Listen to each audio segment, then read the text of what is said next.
예, 시청자 여러분 안녕하십니까. 자, 오늘 자유통일당 비례 후보 2번을 갖다가 받고 계신 석동현 후보님 모셨습니다. 네, 안녕하십니까. 예, 안녕하십니까. 예. 정말 뵙고 싶습니다. 예. 그래서 그 석동현 후보님은 고향이 부산인데 또 범일동이시더라고요. 그 저하고 똑같아요. 태어나신 데가. 그런데 이제 부산 동고 서울대 대학원까지 서울법대하고 서울법대 대학원까지 마치시고 사시를 합격하시고 검사장을 지내셨죠. 동부지검장 서울 그리고 부산지검장 하셨죠. 예. 그리고 이제 무엇보다도 이 윤석열 대통령님하고 지금 가깝지 않습니까? 두 분 친구 사이라고 그러시던데요. 대학을 같이 한 해에 입학한 이후로 학창 시절과 또 검찰에서 앞서거니 뒤서거니 동료로서 근무를 했고 그 과정에서 저는 뭐 무난하게 평범하게 지내왔습니다만 우리 윤석열 대통령은 이렇게 대통령이 되시려고 그러는지 여러 가지 곡절이 좀 있었습니다. 그런 가운데에서 요소에서 항상 의견을 나누고 했던 그러한 인연이 있습니다. 그런데 어떻게 보면 검사장을 두 번이나 지내시고 또 대통령하고 친구분인데 윤석열 정권에서 법무장관을 하도 시원찮으실 분이 지난번에 보면 국민의힘에서 공천을 컷오프하는 그래서 참으로 해괴한 일이 벌어졌다. 그것도 평통 사무처장님이십니까? 까지 지내셨는데요. 장관급이잖아요. 예. 이 공직을 사퇴 시한 내에 이제 잘 마치고 이번에 국회에 도전을 했던 것은 사실 윤석열 정부가 탄생한 이후에 지금 2년 가까이 거대 야당의 발목 잡기에 국정이 굉장히 참 제약을 받고 제대로 일을 못했지 않습니까? 그래서 이번 총선에서 참 좋은 결과를 내는데도 좀 기여를 하고 또 다음 국회에서 그런 국정 수행과 관련해서 또 정치적으로 할 수 있는 역할들을 좀 하고 싶었습니다만 아마 저희 희생이 우리 국민의힘 공천엔 또 도움이 된다고 생각을 했는지 처음부터 바로 저를 컷오프 시키니까 좀 황당하던데요. 네, 좀 어떻게 보면 대통령한테 직언이나 이렇게 민심의 소재를 그냥 가감없이 전달할 수 있는 사람이 국회에 들어가서 당에서 또 역할을 맡아야 그게 원활할 건데 그래서 대통령 가까운 사람들을 다 쳐내는 공천 이게 옳은가는 좀 잘 모르겠습니다. 그런데 이제 안타깝지만 그렇게 해서 우리 공천이 잘 이렇게 분란 없이 잘 될 수 있다면 또 이 또한 기꺼이 감수해야 된다 이렇게 생각을 했었는.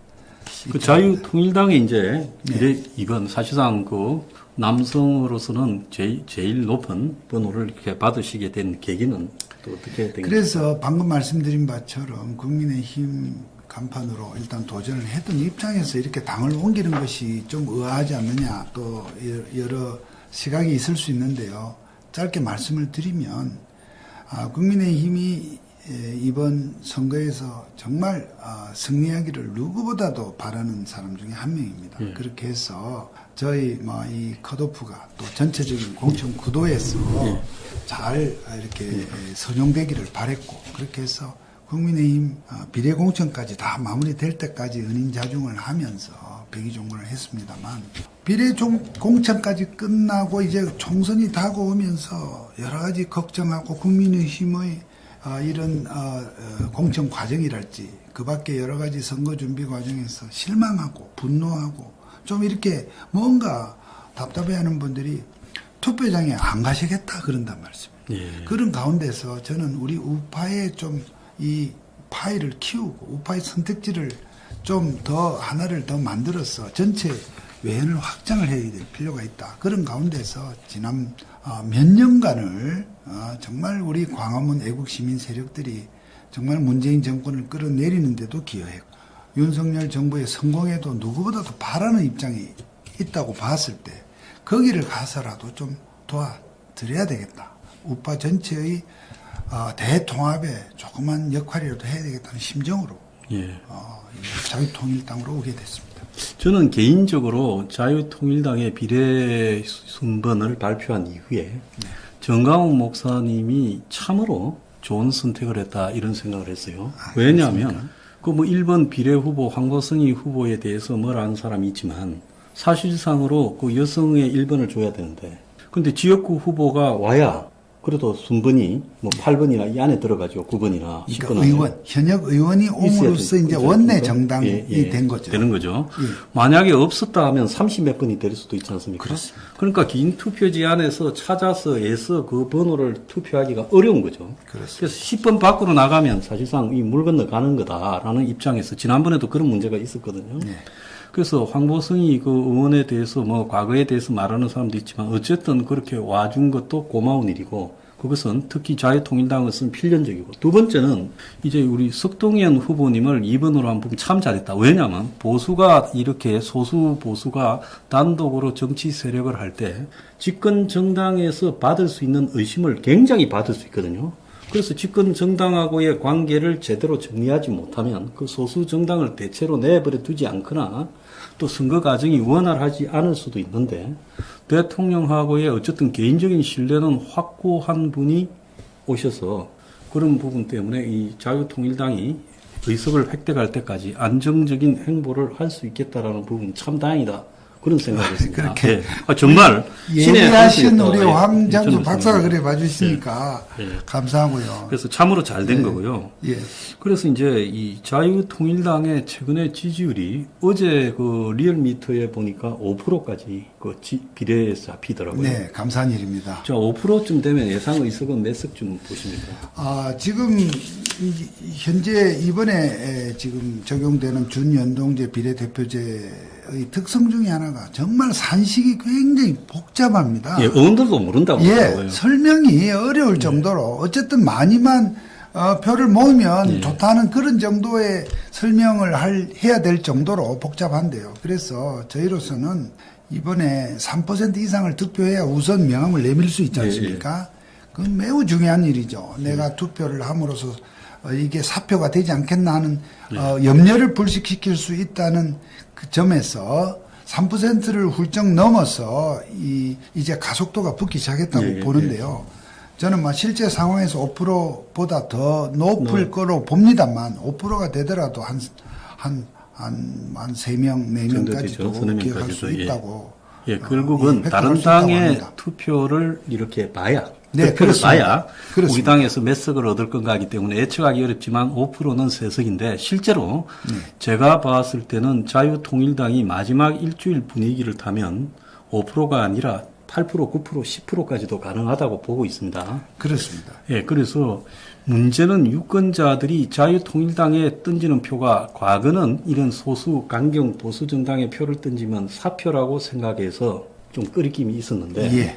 이제는 사표를 벗어난 것은 확실하다. 사표에 대한 염려를 완전히 내려놓으셔도 되고요. 그러니까 자유통일당에 던진 표가 헛된 표가 아니라 비례해서 던지면 그것이 곧바로 이 의석으로 연결되는데 그 국민의힘에 그냥 아무런 이 국가를 위해서 또 애국 보수를 위해서 아스팔트에서 땀을 흘리지 않은 자기 잘 먹고 잘 살고 돈 잘 벌던 그런 사람들 심지어 뭐 30대 여성 그런 사람들을 비례대표로 하나 더 뽑아주는 것보다 그야말로 대통령하고 관계도 원만하고 또 애국심이 투철한 강경 투쟁 정당인 그리고 보수의 가치를 지키겠다라는 정당인 자유통일당에 표를 던져야 될 지금 이유가 충분해졌다고 보거든요. 예.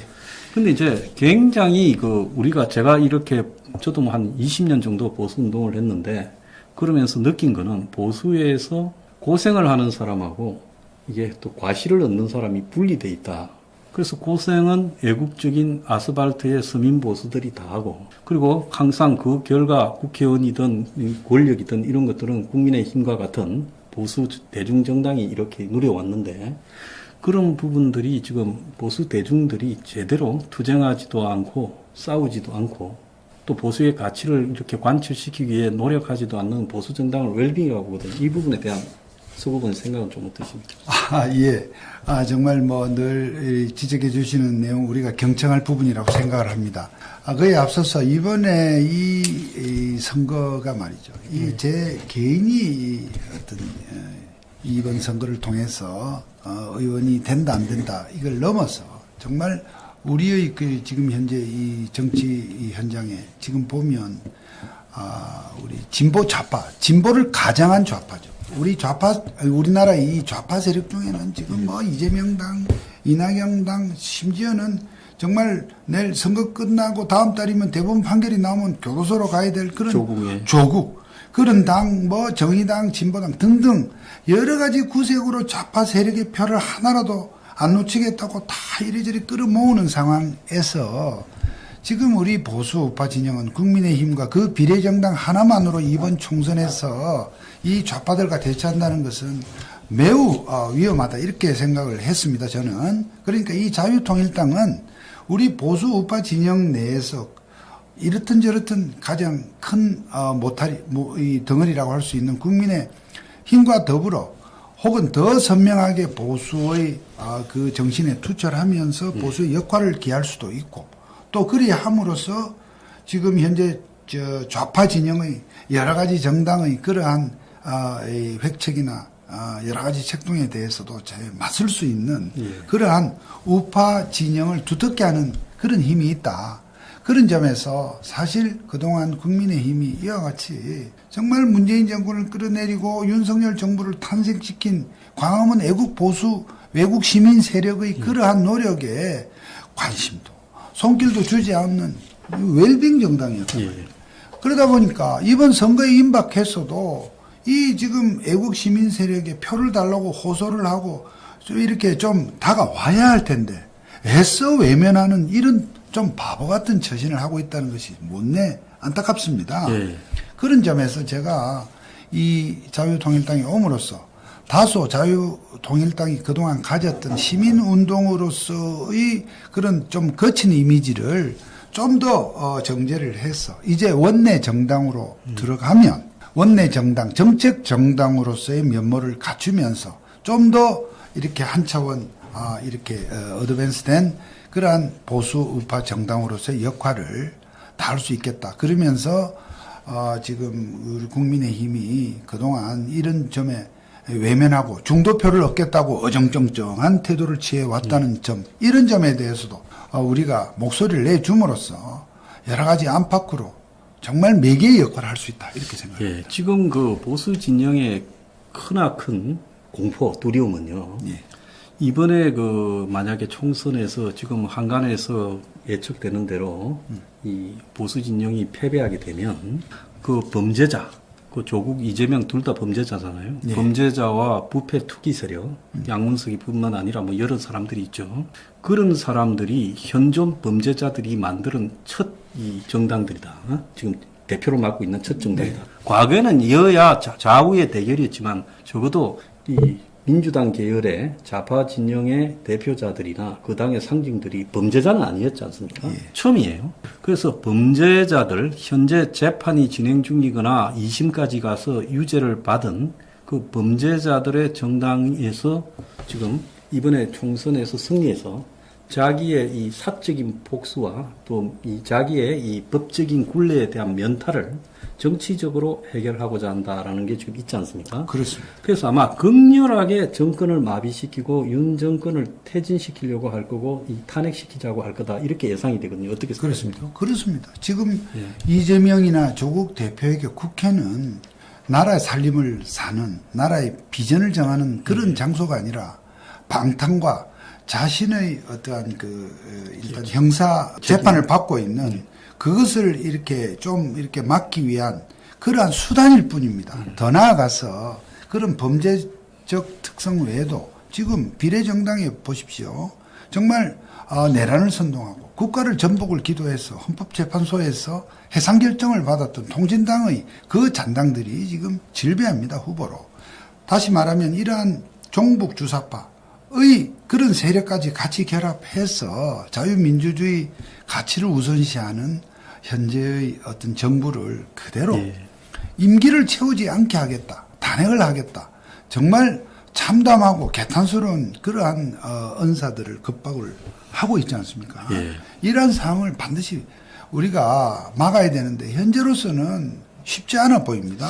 그런데 지금 보면 국민의힘 안에서조차도 지금 벌써 대통령을 탈당하라고 하거나 또 지금 사실은 대통령이 잘못한 것도 있지만 자기들도 대통령의 밑에서 친윤으로 핵심으로 있고 이랬으면서 그간에는 입을 다물고 듣기 좋은 소리만 하면서 민심의 소재를 전달하지 않다가 이제서 대통령 보고 책임 다지라고 하는 사람이 나타나고 여기저기서 있지 않습니까? 한마디로 비겁한 정말 비겁한 사람들입니다. 또 그 중에는 이제 정말 국민의힘 이 보수 정당에 들어온 지 얼마 되지도 않는 그런 사람들이 좌파 진영이 있다가 선거 앞두고 대통령을 들어왔어요. 탈당을 해라는 등 물론 뭐 오늘 뉴스에서는 뭐 철회했다고는 합니다만 그러한 막말 폭언이 정말 우리 지지층 보수 우파 유권자층에 얼마나 심한 균열을 가져오고 이러니까 우리 보수 유권자들 특성이 있습니다. 참 그런 꼴을 보면 그렇다고 해서 절대로 이재명이나 조국을 찍지는 않지만 투표장에 안 가게 되는 거죠. 예. 여러분. 그러니까 우리 지지층들의 좀 특성이 그렇습니다. 그래서 지금 저희들이 득점을 해야 될 강세 지역에서 많은 분들이 안 가시겠다고 하는 현상들이 나타나고 있기 때문에 그래서 이 자유통일당이 저는 설 공간이 현실적으로 이 선거 국면에서 설 공간이 생겼다고 저는 봅니다. 그러한 정말 진성보수 뭐 어떤 분들은 극우라고 말씀하시지만 솔직히 저는 개인적으로 우리나라에 극좌는 있어도 극우는 없다고 보는 사람인데요. 왜냐하면 우리 광화문 애국 시민들은 폭력을 쓰지 않습니다. 그런 점에서 정말 진성 보수의 어떤 그런 목소리를 우리가 담아낼 만한 정당이 그런 플랫폼 정당이 저는 제대로 없었다고 보기 때문에 자유통일당이 그러한 역할을 이번 이 총선 국면에서 그리고 남은 윤석열 정부 임기 동안에 그 역할을 해줘야 된다. 예. 저는 하나 굉장히 의아스럽게 생각하는 것은 좌파 진영에서는 조국을 띄우지 않습니까? 네. 그래서 조국을 띄우는 게 여러 목적이 있겠죠. 하나는 이재명으로서는 좀 앞으로 불안하다. 그리고 또 좀 더 강경하고 좌파 진영의 구미에 맞는 사이다 발언을 하는 이 투쟁 세력을 키워서 이재명과 조국을 경쟁시키겠다 하는 좌파 지지층의 전략적인 선택이 지금 조국당으로 간 거 아닙니까? 그렇습니다. 그래서 조국당이 지금 뭐 14석 이야기까지도 나오고 있고 민주당을 비례대표에서는 벌써 추월한 조사들이 많이 나오고 있거든요. 거기에 보면 이 보수 지지층들이 지나치게 좀 안일한 거 아니냐. 그렇습니다. 예, 왜 보수 지지층은 좌파 지지층처럼 그런 전략적 선택을 못 하는가? 사표도 아닌 마당에. 예, 그러니까 이 좌파 진영 내에서 정말 이 극좌 성향의 사람에서부터 여러 가지 다양한 스펙트럼이 있는데 그런 현상들이 이제 여러 가지 정당의 형태로 지금 구색이 막 갖춰지지 않습니까? 저는 우리 진보를 가장한 우리나라 이 좌파 진영에 정말 눈에 안 보이는 어떤 전략가가 있다는 생각을 늘 합니다. 그렇게 해서 이렇게 저렇게 세력 배치를 하고요. 거기다가 저는 시청자 여러분, 이재명하고 조국이 서로 얼굴이라도 보는 사이겠습니까? 아닙니다. 그런데도 얼마 전에 이재명 대표가 조국 대표의 손을 잡고 협력을 하자 하는 그러한 제스처를 했던 걸 여러분 기억하실 겁니다. 저는 그 장면을 보는 순간 개인적으로는 소름이 끼치면서 어떤 생각이 들었느냐 하면 조국 대표의 조국 혁신당이라고 하는 당 대표 후보들은 다 비례대표들입니다. 그러니까 이재명으로서는 서로 얼굴도 볼 수 없는 그런 견원지간이지만 조국의 손을 잡은 것은 조국의 그 팬덤, 조국의 따르는 그 사람들이 전부 조국이 당에서 낸 비례 후보들을 찍으러 투표장에 나오면 지역 후보는 누구를 찍겠습니까? 자기들을 찍는다는 거를 계산을 넣는 거예요. 굉장히 전략적으로. 그래서 전략적인 제휴의 제스처를 하는 겁니다. 같이 파이를 키우자. 같이 파이를 키우자는 겁니다. 그러니까 좌파가 조국이 나와서 저렇게 깨지고 이재명은 민주당에서 비명 행사자가 생기면 우리가 생각할 때는 저 이재명 민주당이 완전히 풍비박산이 돼서 이번 선거는 우리한테 유리해졌으라고 생각한 것은 우리는 그만큼 당견인 것입니다. 그렇다면 우리 보수도 마찬가지입니다. 보수도 그와 같은 전략적 사고가 필요합니다. 그러니까 국민의힘 지도부가 한동훈 위원장이 지금 정치개혁 1차에서 참 답답한데 그런 사고를 하면요. 지금 광화문 애국 시민 세력들에게 그동안 2년 동안 눈길도 사실 전 지도부에서도 안 좋지 않습니까? 예, 안 좋죠. 한동훈 위원장은 사실 지금 여기에 뛰어든 지 지금 불과 100일 남짓이라고 치더라도 전 지도부도 그랬는데 지금 시점에서는 광화문 애국 시민 세력이 예를 들어 정광훈 목사께 도와달라고 해야 됩니다. 도와서 그 사람들은 결국 지역구 선거는 국민의힘을 찍을 수밖에 없는 사람들이기 때문에 그러한 전략적 제휴를 아는 마인드, 그런 태도가 너무 간절하게 필요합니다. 제가 생각할 때는 보이지 않는 중도 세력을 쫓아다닌다고 보고 있거든요. 그렇습니다. 그러니까 사실상으로 지금 어차피 국민의힘을 찍지도 않을 중도 세력이 있다고 가상을 하고 그 세력을 의심해서 강경 보수 세력과 손을 잡으면 지금 선거에 불리하다고 생각하는데 것이다. 중요한 거는 이 중도라고 하는 사람들의 대부분이 다 지금 좌파 진영을 찍게 되는 사람이 좀 온건 좌파를 중도라고 표현하죠. 그러면 실제 보수 진영에 넣을 수 있는 표를 100%라도 모아낼 수 있느냐? 현재 보면 70%도 못 모아낸다는 거죠. 네.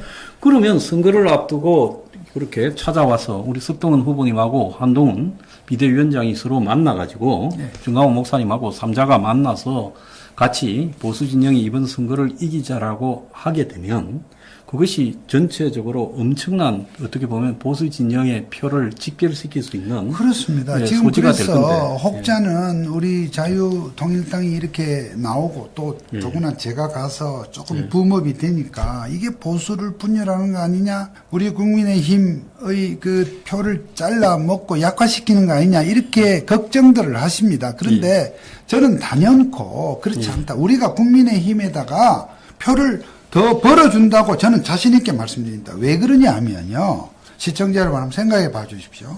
우리 보수 우파층은 아까도 말씀드린 것처럼 국민의힘이 실망을 하더라도 절대로 이재명, 조국, 진보당 이쪽으로 표를 주지는 않습니다. 그런데 투표장을 안 가게 된다. 강남, 서초 강남 지역에 투표율이 70%, 80%가 될 수 있는 것도 이게 마음에 안 들면 60%밖에 안 된다. 맞습니다.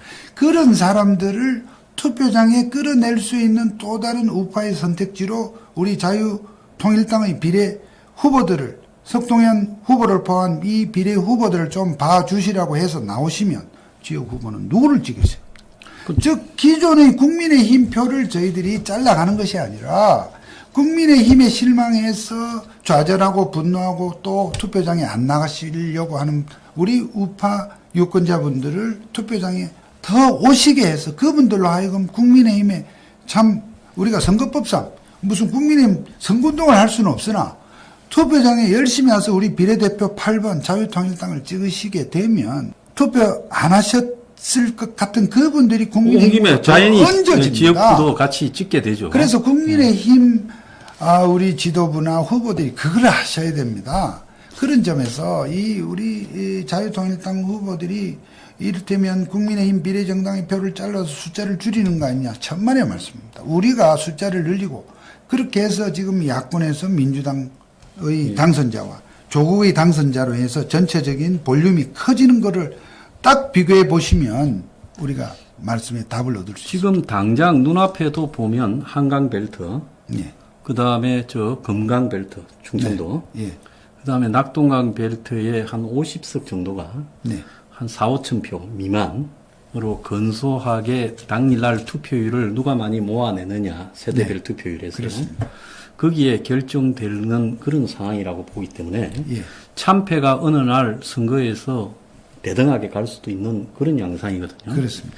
근데 그 4, 50표라는 지금 어느 쪽으로, 정반대 쪽으로 갈 수 있는 표를 우리 쪽으로 갖고 오기 위한 그 노력을 해봐야 되는데, 아직도 비현실적으로 외연 확대라는 이 황당한 추상적인 소리만 하고 있어요.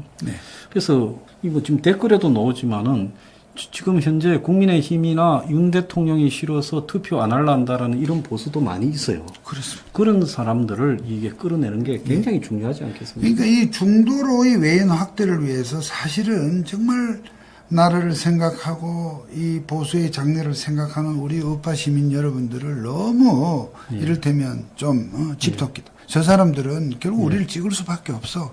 신경 그렇게 안 써도 돼. 라고 생각하는 것이 너무나 정말 웰빙 정당으로서의 그 안일한 사고입니다. 오히려 우리 보수 우파들 의 생각과 그 마음을 얻기 위한 노력은 조금 기교적으로라도 좀 하는 그런 좀 정치적 좀 테크닉이 참 굉장히 아쉽습니다. 잡아놓은 물고기는 이 먹이를 안 줘도 된다 해서 제가 횟집에 수족관에 먹이 주는가 안 주는가 한번 물어본 적이 있어요. 그런데 횟집 주인이 예. 먹이를 준다고 합니다. 먹이를 안 주면 수족관에 있는 물고기가 저끼리 뭐 아주 상처를 그냥 내네. 저끼리 상처도 입히고 또 말라가지고 나중에 횟감이 무게가 안 논대요. 그래서 잡아놓은 물고기라도 먹이를 줘야 되는데 저 사람들은 이 아스팔트 보수를 잡아놓은 물고기라고 해서 아예 무시하고 먹이를 너무 오랫동안 안 줬어요. 그래서 이제 분노해서 독자적으로 정당을 만드는데 저는 한국의 정치사적으로 보수가 아스팔트 보수가 이 독단적으로 자신들의 정치 세력을 만들어서 원내에 진입한다는 것은 굉장히 큰 의미가 있다. 그렇습니다. 이런 생각을 했습니다. 예, 우리 해방 이후 정치사에 정말 이러한 물론 전통적이고 정통의 어떤 그런 보수 정당은 계속 명맥을 이어왔습니다만은 좌파 진영은 다양하게 서로 어떤 극도의 분립 난립 속에서 여러 정파들이 이렇게 함께 합종 연행을 해온 반면 우리 우파 쪽은 좀 그런 면에서 제2의 어떤 그런 우파 정당이 함께 공존하면서 전체적으로 우파의 어떤 그를 좀 두텁게 하는 그런 사례가 별로 없었습니다. 이제 우리 우파의 인식 속에 뭉쳐야 한다. 흩어지면 어떻게 죽는다, 잘못된다 이런 생각이 있었습니다. 기본적으로는 그건 뭐 맞는 얘기라고 봅니다만 그러나 지금과 같이 다양한 정치적 욕구를 이 다양한 스펙트럼을 하나의 정당이 정말 하나의 정당이 유연한 사고로서 다 담아낼 수 있으면 좋으련만 현재 국민의 힘에 대해서 정말 아쉽게 생각하는 것은 이런 오래된 전통 보수 정당에서 지금 현재 선거가 이제 정치 경험 이제 한 100일 정도 된 지금 우리 한동훈 위원장이 원톱으로서 지금 선거를 지금 리딩하는 이런 상황이 물론 잘하고 있다고도 봅니다만 그러나 굉장히 불안하고 좀 걱정스러운 것도 숨길 수 없는 사실입니다. 그러나 지금은 그렇게 갈 수밖에 없는 것이로되 이와 같이 우리 우파의 소수 정당 가운데 제일 씨알이 굵은 우리 자유통일당 정말 정광훈 목사에 대해서 여러 가지 뭐 호불호가 있겠습니다만은 이분이 지난 오랜 세월 동안 정당도 운영을 하고 정말 20년 했어요. 20년. 광화문에 그렇습니다. 이것이 선거를 앞두고 급조된 정당이 아니고요. 저 역시도 저는 이 자리를 빌어서 사실 약간의 소회를 말씀을 드리면 지난 2년 동안 저 광화문 애국 시민 세력을 이끌고 가는 정광훈 목사님과 제가 사실 자주 비공식적인 대화를 나눴습니다. 왜냐하면 이 지금 집권 여당의 이 주류는 이러한 애국 시민 세력의 그 공로나 역할에 대해서 별로 이렇게 눈길 손길을 주지 않는데 저는 2024년 총선에서 이 세력과의 정말 대통합 연대가 되지 않으면 저 좌파들 5년 만에 정권을 빼앗긴 저 사람들의 절치부심, 저 지금 이 수작들을 우리가 과연 못 이겨낼 것이다 생각하고 어떻든 이러한 이 합력, 이 연대를 생각하고 이 관계를 유지를 해왔는데 끝끝내 국민의힘이 내가 볼 때는 애국 시민 세력에 대해서는 눈길도 안 주는 이 상황이 계속되는 거예요. 제가 정광훈 목사님을 가끔 뵐 때마다 정권에서 누가 목사님하고 대화를 하느냐니까 목사님이 네. 석동현 평통 사무처장님이 가끔씩 뵙고 예. 이렇게 소리를 듣고 있다. 예, 그 제가 말씀을 하더라고요, 어떻게든지 여러분이. 격려하고 예, 수고하신다. 그건 제가 분명히 잘하신다. 증언을 합니다. 예. 제가 그렇게 했던 것이 이게 뭐 단순히 제가 어떤 공직에 있으면서 어떠한 내통을 했다 이런 뜻이 아니라 예.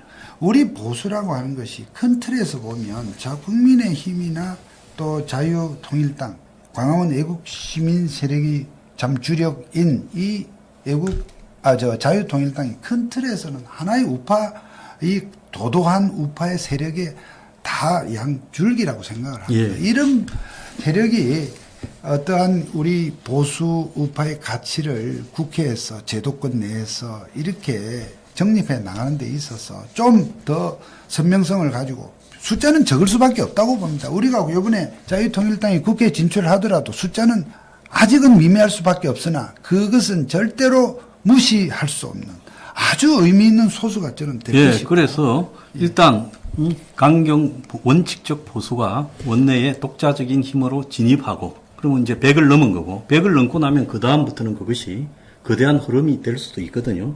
그래서 저도 뭐 당을 했습니다만은 이번 총선 앞두고 당을 문을 닫고 자유통일당을 지지하자고 정리를 한 거 아니겠습니까? 그렇기 때문에 여기서 이제 왜 정책은 이야기 안 하냐는데 지금 사실 정책을 이야기하는 게 아니라 우리가 그것보다 더 중요한 게 원칙이 중요하다라는 겁니다. 그 원칙 뭐냐?